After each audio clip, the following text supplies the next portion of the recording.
Hello guys! It's another night for unboxing for our advent calendar. Today is December 8th. So let's unboxing what we gonna get and these surprises, this advent calendar.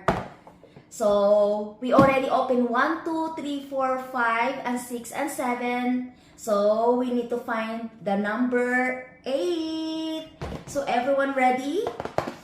So number 8, where are you? So we need to find number 8 here. Ayan, let's unboxing guys. Number 8.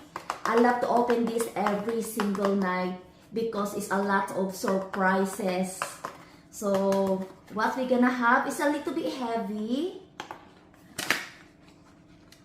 So let's see. A little something Jasmine Drip Body Mist 75 ml.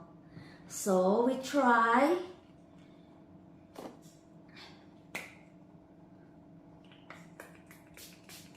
Oh,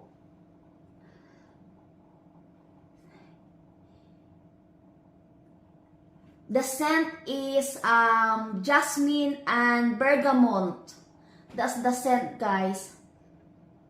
But it's a little bit, I don't know if I like it though.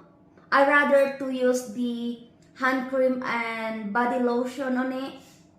But the body mist, I'm not sure if I really like it, to be honest, guys. It's a quite strong scent.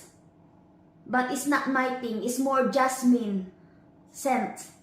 So that's it guys for our unboxing for our advent calendar 2025. Thank you for watching guys.